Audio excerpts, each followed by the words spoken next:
Shabbat Shalom a todos los hermanos, es un gusto estar con ustedes compartiendo pues un momento más de gran bendición como es el Shabbat.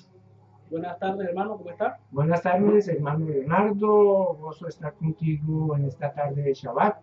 Amén, amén. Queremos compartir con los hermanos una palabra acerca de la porción que nos toca esta semana, la Parashat Shemot. Tenemos inicio de nuevo libro. Correcto, un inicio del libro que comienza la historia de la nación de Israel. Ahí comienza la historia.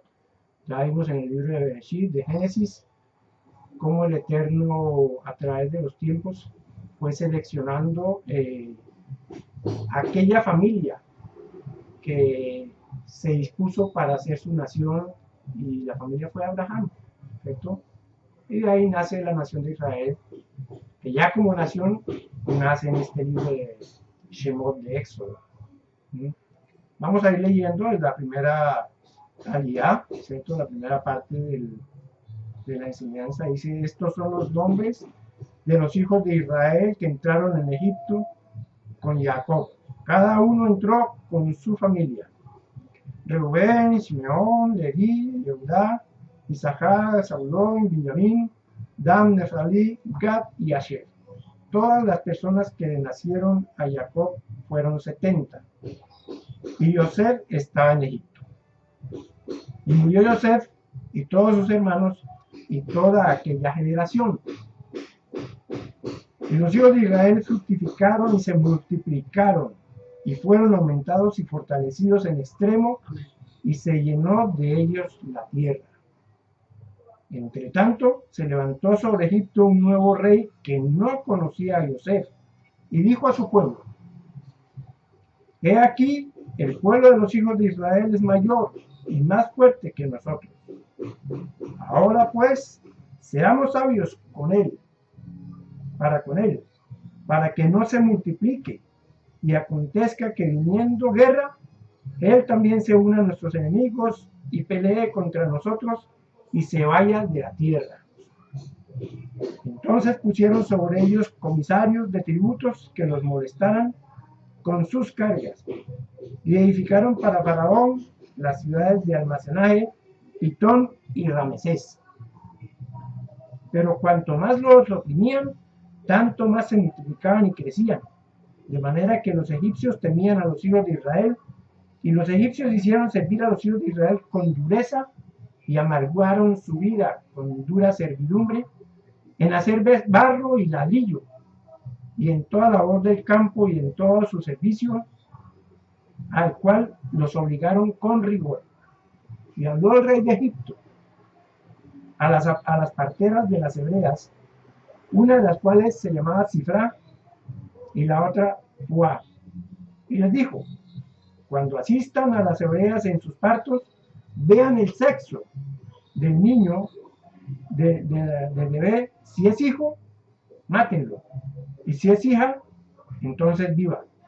Pero las parteras temieron a Elohim, a Dios, y no hicieron como les mandó el rey de Egipto, sino que preservaron la vida a los niños. Amén. Interesante relato, hermano, de esa porción de Éxodo, y nos lleva a una pregunta, Sí. ya una pregunta muy importante que aparentemente tiene una respuesta, pero cuando nosotros la analizamos ya la perspectiva cambia, y es acerca de la esclavitud. Hoy en día, hermano, Dios y las personas somos libres, se puede decir de alguna manera, ¿verdad? Sí, o sea, aparentemente nosotros somos libres. no tenemos esclavos, yo salgo de mi casa pues a la hora que yo quiera, no tengo aparentemente ni nada, o sea, aparentemente estoy en una parte donde puedo ejercer mis libertades, en teoría. Sí, por eso hablo claro, en teoría, porque ahora vamos a mirar si realmente somos libres o no. Correcto. ¿Ya? Y toda esta parte de la esclavitud, no vamos a hablar de la libertad, pues vamos a hablar un poco de la esclavitud, que es el tema que añade a la porción, a ver si realmente nosotros, los seres humanos, somos esclavos o no. Entonces, vuelvo y le repito, aparentemente ya no hay esclavitud. Ajá. Pero nosotros mirando el mundo un poco más de cerca, realmente somos esclavos todavía. Sí, somos esclavos porque de todas formas vendemos nuestro tiempo, ¿cierto? ¿Y qué es tiempo? ¿Qué es el tiempo? Vida, Así es. ¿cierto? Y la situación laboral en el mundo se ha ido agravando porque día a día las empresas van exigiendo más y más de los empleados, ¿cierto? Ya no les es suficiente 8 horas de labor, ¿cierto? Claro. Ahora ya les exigen 12 horas, 15 horas, No remuneradas en no algunos casos. remuneradas en muchos casos, y sin la opción del trabajador decir, no quiero o no puedo laborar esas horas adicionales. Bueno, eso es una parte importante. Lo que usted habla acerca del tiempo. Hay otra cosa que es también que es lo que yo pienso o lo que yo soy, mi identidad como persona.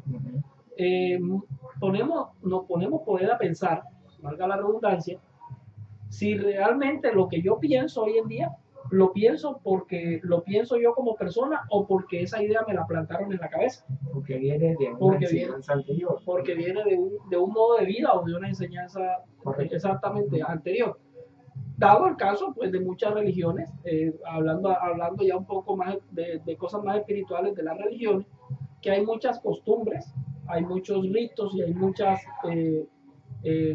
pensamientos ya que no son nuestros, sí, sino que ya vienen sembrados desde tiempo atrás, desde nuestros padres, desde nuestros ancestros o de nuestros amigos, o en fin, el mundo que nos rodea. Sí. ¿Ya? Eso también es alguna forma de esclavitud. Correcto. Porque nuestro soberano Yeshua nos enseña que uno es esclavo de aquel a quien obedece, ¿cierto? Entonces, si uno ha recibido ese yugo, por llamarlo de una forma, de pensamiento, de trabajo, pues nosotros podemos decidir si nos sometemos o no nos sometemos, ¿cierto? La libertad no es que yo pueda hacer lo que yo quiera, y me da la gana. No, la libertad está en que yo pueda decidir qué debo y qué puedo hacer y qué no, ¿cierto? Cuando tengo esa libertad y la ejerzo, cuando tengo esa posibilidad y la ejerzo, estoy en libertad. Claro, o sea, quiere decir que a manera de ver, si uno quiere vivir de acuerdo a la escritura, se va a encontrar con ciertas cosas naturales que le van a impedir a uno el ejercicio de la fe. Y eso lo podemos hablar, por ejemplo, las personas que guardamos el día de reposo. Si estamos en una empresa, en teoría deberían de darnos ese día para nosotros ejercer nuestra fe. Correcto. Pero nos encontramos con una barrera, como la que se encontró el pueblo de Israel con Faraón. En su momento, exactamente, con Faraón. Si nosotros queremos expresar nuestra fe de manera libre, aparentemente podemos hacerlo, pero también se encuentran a muchos agentes que le impiden a uno ejercer esa fe. Correcto. Ya que digamos un ejemplo que lo coaccionen o muchas de las cosas que normalmente hay en el país, porque aparentemente vivimos en un país que promulga o se promulga la libertad de culto, pero que no se tiene respeto por las ideas diferentes de otras personas. O sea, correcto, que ahí también empezamos a hablar de que ni siquiera en nuestra manera de pensar podemos ejercerla con libertad. Sí, no hay una libertad, es una libertad relativa, ¿cierto? Relativa porque aún la misma legislación nos está coartando la libertad de expresión, ¿cierto? Sí. Hoy en día cuando uno expresa algo con lo cual no está de acuerdo, y muchas veces son cosas que están dentro de nuestra fe, ¿cierto? Por ejemplo, el Eterno nos dice a nosotros que para Él la homosexualidad es un pecado, es una abominación. Y hoy en día uno no puede expresarse de esa forma, decir, eso no está bien, eso es pecado. ¿Por qué? Porque la ley que ha regido de igualdad, de tolerancia, ahora nos coarta para poder expresar lo que dice la Escritura, ¿cierto? Claro que sí. Y ya los agentes que no van conforme a nuestra fe, tienen más libertad de expresarse y de coaccionar a las personas para que los acepten. Sí. Nosotros ya no tenemos esa libertad tan abierta, sí. ¿cierto? No, y empiezan todo el tipo de calificativos, de llamarnos dinosaurios, de llamarnos de que eso ya era en otro tiempo, Sí. y de todo tipo de calificativos que degradan a una persona sin haber, o sea, por el simple hecho de pensar de una manera diferente. Correcto. Sí. Bueno, hay otra parte también de la esclavitud. Ya hablamos de una esclavitud física, hablamos de una esclavitud de alguna manera espiritual, y pues y también estamos hablando un poco acerca del tema del pensamiento, de todas esas cosas, de que no somos libres ya ni siquiera en nuestro pensar. Hermano, pero nosotros vemos, salimos a la calle y vemos a la gente, como le digo, caminando de un lado para otro, en una aparente libertad. Pero digamos un ejemplo, ¿será que el dinero da libertad?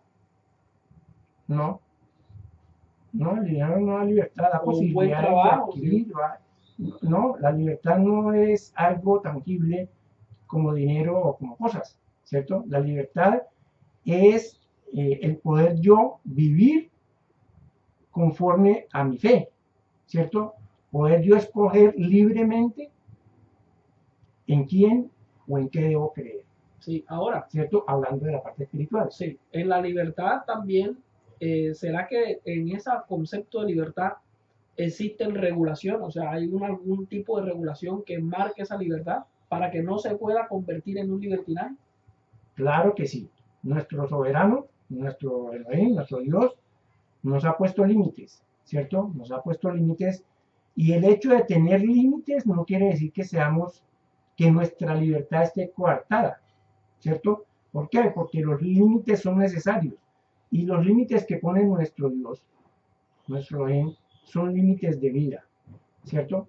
Ejemplo, no matarás, ¿cierto? Si ese límite no estuviera, pues nada impediría que yo atente contra la vida de mi prójimo. Pero el hecho de que él haya puesto ese límite, tú no puedes disponer de la vida de otra persona, lleva a que me protege a mí de atentar contra mi prójimo, pero también protege a mi prójimo de lo que yo pueda hacer. Así es. Y viceversa, ¿cierto? Entonces los límites no demuestran coartar la libertad que uno tiene, sino que la libertad está cuando yo reconozco que esos límites que me ponen son para vida, ¿cierto? Y yo lo escogí someterme a ese límite. Claro que sí. ¿Cierto? Eso hace parte de la libertad. Eso hace parte de la libertad, como cuando uno encuentra un par en una esquina, en una calle, ¿cierto? Yo tengo la libertad de hacer el pare o de no hacer el pare. O a acelerar. ¿Cierto? Y lo que yo decida tiene consecuencias. Tiene consecuencias. ¿Cierto? Sí. Ese límite que se ha puesto ahí es para vida mía. Si yo lo transgredo, mi vida está corriendo peligro. Bueno, hay una parte que es importante y es el lenguaje. El lenguaje del esclavo es un lenguaje totalmente diferente al lenguaje de la persona que es libre. Correcto. ¿Cómo podemos identificar nosotros ese lenguaje del esclavo?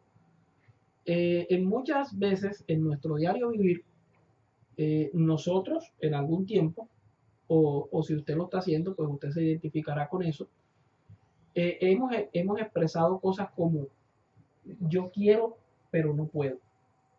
Eso es un típico lenguaje del esclavo. O sea, correcto. Quiero hacer el bien, pero no puedo. Sí. Quiero serle fiel a mi esposa, pero es que no puedo. Sí. Quiero dejar el cigarrillo, pero no puedo. O sea, cosas así por el estilo, ese es el lenguaje del esclavo.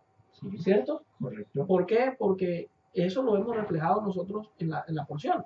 Mire que en la porción se habla del pueblo que es esclavo y dice, y le habla, tiene que venir un libertador.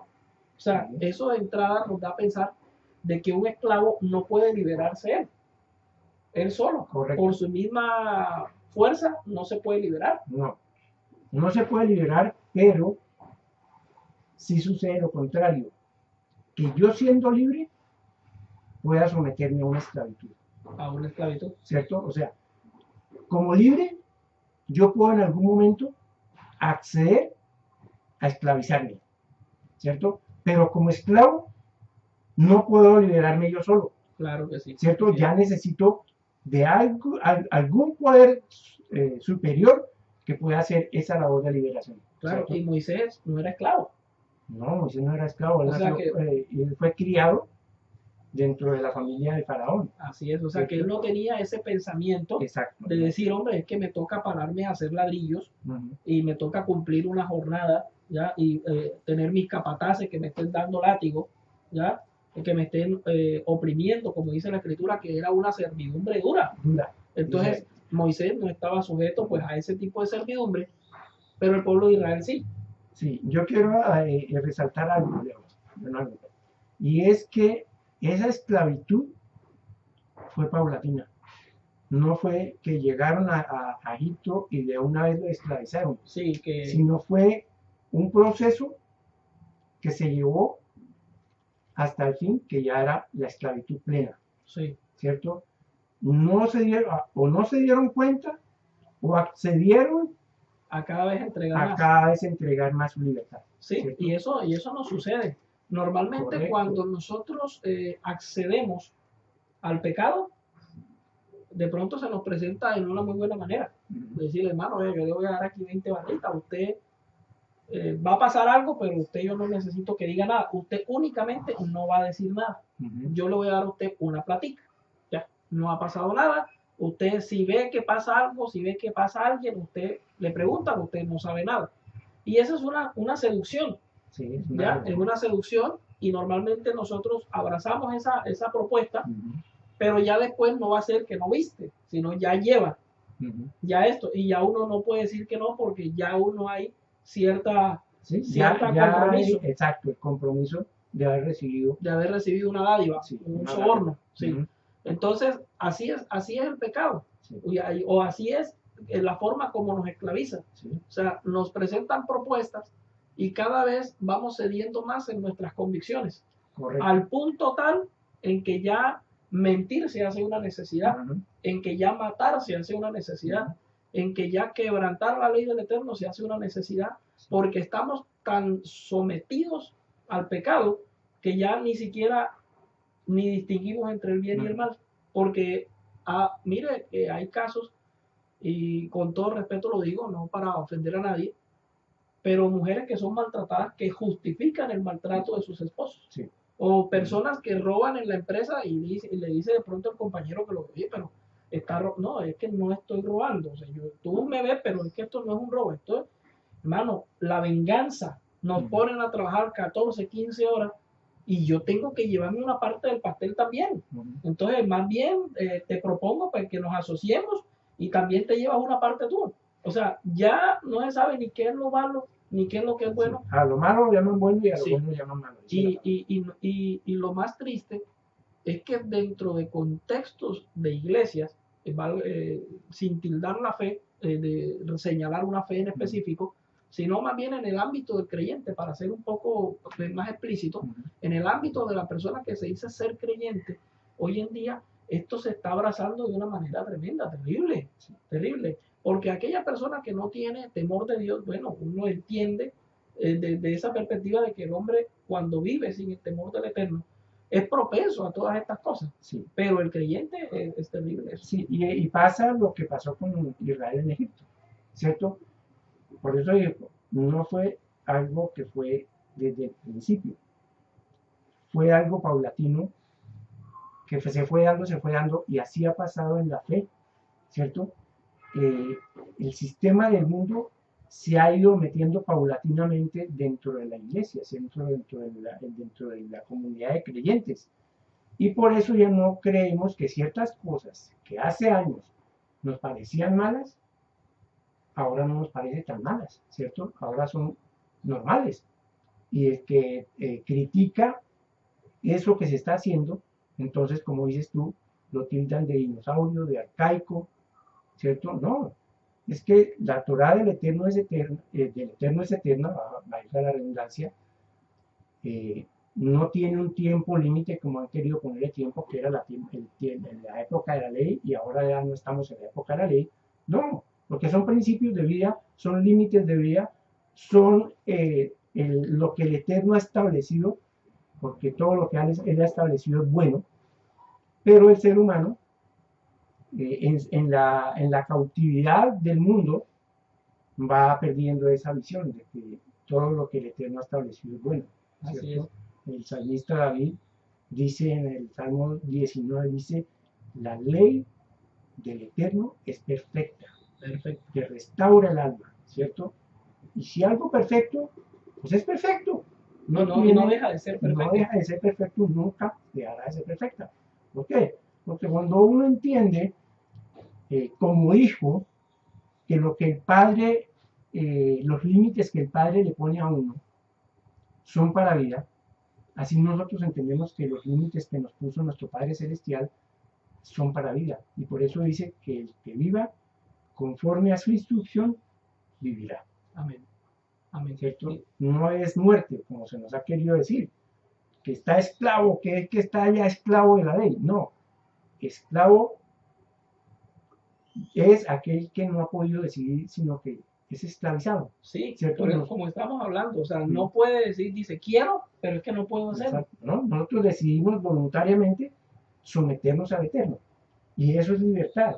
Amén. ¿Cierto? ¿Por qué? Porque uno, quiera o no lo quiera, siempre va a ser un siervo. Y Yeshua, nuestro Mesías, dice, o siervos de la justicia o siervos del pecado. Así es. Hay otra parte también, en esa parte de ese lenguaje del que estamos hablando, es la persona que dice, es que yo estoy intentando, yo intento.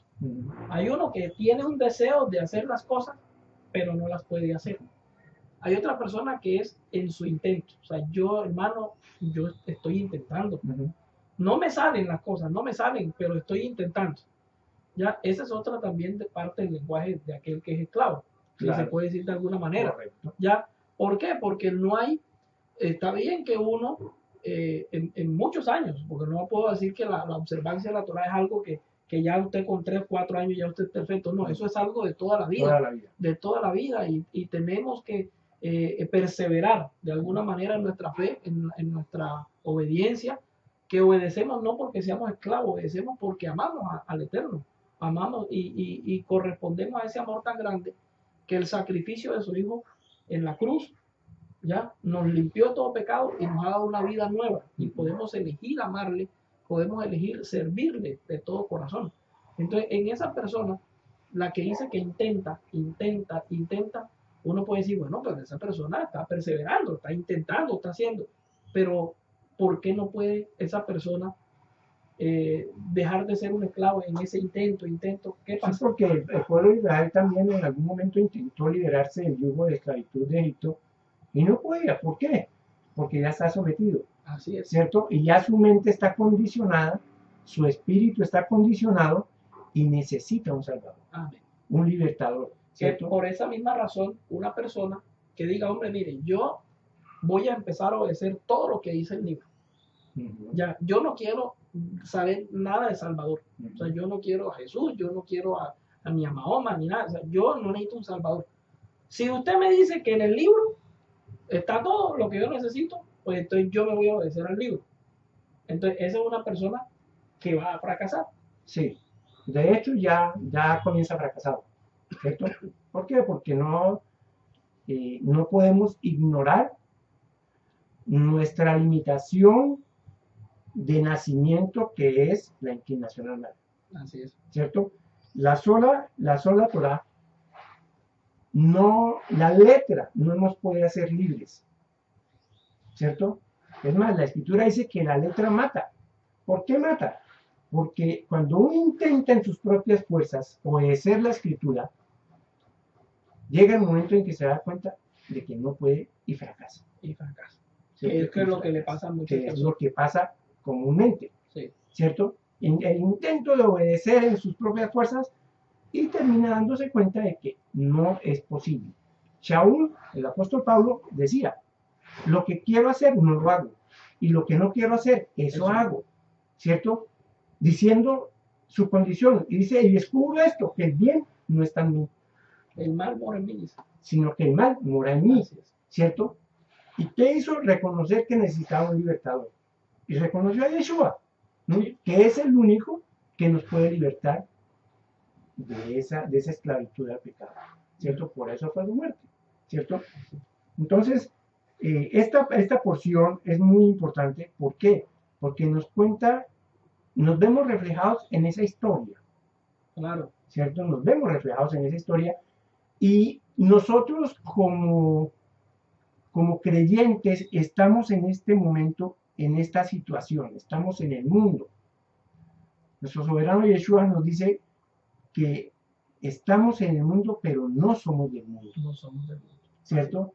Y nos dice que en el mundo tendremos aflicción. Así es. ¿Por qué? Porque el mundo no va acorde a la voluntad del Eterno. Entonces, como nosotros vamos en contra de lo que el mundo establece, pues vamos a tener aflicción, ¿cierto? Que es lo que le pasó al pueblo de Israel, queriendo ir en contra de la voluntad de Faraón.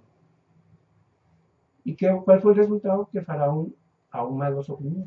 Sí. Hay otra parte que es esa parte del lenguaje de la esclavitud, es aquella persona que decide pensar en sí misma que no es esclavo. O sea, no, yo no soy esclavo. Esclavos serán ustedes, yo no soy esclavo. No, y tratar de autosugestionarse, Sí. en decir yo no soy esclavo y por lo tanto yo no voy a vivir como esclavo y no voy a andar como esclavo. Sin embargo, su vida refleja esclavitud. Sí. Es una negación. Sí, es una negación. Es una negación a querer identificar que uno no deja de ser esclavo porque confiese que no es esclavo. Exactamente, que es lo que hoy en día la motivación personal La enseña. motivación personal. Usted no es esclavo, confiéselo. Sí. No, eso no se trata de confesar positivo, no. Se trata de reconocer uno su condición, Sí. y su necesidad de un libertador. Así es. ¿Cierto? Si Israel, el Eterno permitió que Israel llegara hasta tal punto en la esclavitud que pudiera entender que por sí mismo no podía ser libre, ¿cierto? ¿Y cuál fue la respuesta de Israel? Clamaron al Eterno. Así es. ¿Cierto? Clamaron al Eterno y el Eterno escuchó y a la petición que ellos le hicieron de libertad, él accedió y fuimos libres. Amén. Y es el mismo clamor que debe haber en nosotros en nuestra esclavitud al pecado. Así es. ¿Cierto? O sea que una persona, aún en una condición complicada o cruel, digamos, de esclavitud, puede clamar al Eterno y puede ser libre. Claro, porque Él es el único que puede liberar. Sí, y dice Yeshua, y conoceréis la verdad y la verdad nos hará libres. Y la libertad, por eso digo, la libertad no implica ausencia de límites, ausencia de instrucciones. No, la libertad es que cuando el Eterno nos liberta para introducirnos bajo su reino. Sí. ¿Cierto? Porque la Escritura nos dice que uno o es siervo del reino de las tinieblas o es siervo del reino de la luz. Amén. Y la libertad es que uno escoja a qué reino quiere servir. Y no por obligación o por no, por eso, por escogencia de uno. Sí, claro. ¿Cierto? Por libre escogencia de uno, es que escoger a qué reino quiere pertenecer. Sí, hay personas que confiesan y dicen, no, que yo soy un siervo del Eterno, yo soy un siervo de Dios, yo vivo bajo la cobertura de Dios, yo declaro que mi familia está bajo la cobertura de Dios y que Satanás está afuera, y empiezan a hacer una serie de declaraciones, pero realmente la realidad es otra. Es otra, correcto. ¿Por qué? Porque mientras no se evidencie la vida del Eterno en nuestra vida, no dejamos de ser. Así es. Dice el apóstol Pablo, ya no vivo yo, sino Yeshua vive en mí, Amén. ¿cierto? Sí. Entonces, y Él nos dice también que ya no andemos más como esclavos, sino como libres. Amén. ¿Cierto? Esa libertad preciosa que el Eterno nos ha dado a través de su Hijo Yeshua. ¿Cierto? Ahí sí podemos decir que somos libres. ¿Cierto? Y libertad cuando uno encuentra algo de lo que nos han enseñado, de todo ese bagaje que teníamos, sea familiar, sea institucional en la institución religiosa que uno pertenecía, ¿cierto? Pero cuando uno puede decir no, porque la palabra del Eterno dice esto, eso es libertad. Así es. Nosotros podemos ver el Shabbat como esclavitud. Decir, hombre, es que mire, yo no puedo hacer nada, yo mañana estoy esclavizado, a mí me toca guardar Shabbat y esto y lo otro, ¿ya? Sin embargo, gracias a esa venda que nos fue quitada por el Eterno a través de su Hijo Yeshua, podemos tener este tiempo precioso de poder disfrutar con nuestro Padre y de poder elegir si realmente queremos estar o no queremos estar. Correcto, pues tan libres seremos que cuando el Eterno nos da el Shabbat como parte del pacto, nos dice, acuérdate que fuiste siervo en tierra de Egipto. Así es. ¿Cierto? Ahora, ¿qué significa eso?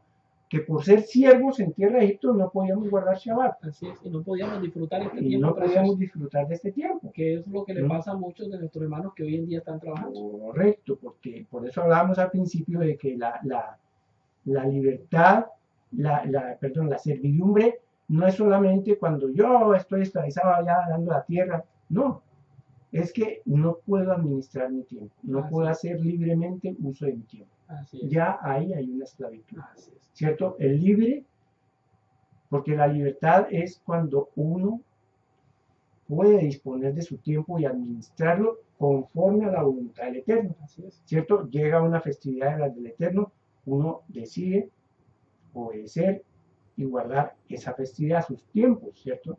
Ahí es uno libre. Pero también me pasó a mí muchas veces, estando yo trabajando, que llegaba la festividad y no podía guardarla, porque estaba trabajando. Yo ya había alquilado mi tiempo y como era un compromiso, me tocaba cumplir ese compromiso. O sea, ese compromiso me obligaba a esa servidumbre. Aunque usted presentara permisos, aunque usted presentara, a veces se los daba. Sí, claro. Y a veces no. Pero por eso, ahí está uno sujeto a la voluntad del jefe. Exactamente, que es lo que estamos hablando, de que no hay libertad. No hay libertad. Y tanto es que el pueblo de Israel, a través de Moshe, llegó a Faraón y le dijo, necesitamos salir 3 días a celebrar, y Faraón decía, no hay permiso. No hay. Ustedes están ociosos, quieren ir a rendir culto, para eso no hay tiempo. No hay tiempo, hay tiempo para trabajar, y le aumentaban las horas de trabajo. Bueno, hermanos, ha sido un gusto tener este tiempo con ustedes maravillosos. No vamos a seguir compartiendo más porque ya después nos vamos a quedar sin nada que compartir. Sí, en la taparashá. Así es, hermanos, les invitamos a que se acerquen. Va a estar bueno esto hoy. Shabbat Shalom. Un abrazo grande para toda la familia de la comunidad Keilah Shemitah y a los amigos que nos escuchan o que nos ven por YouTube.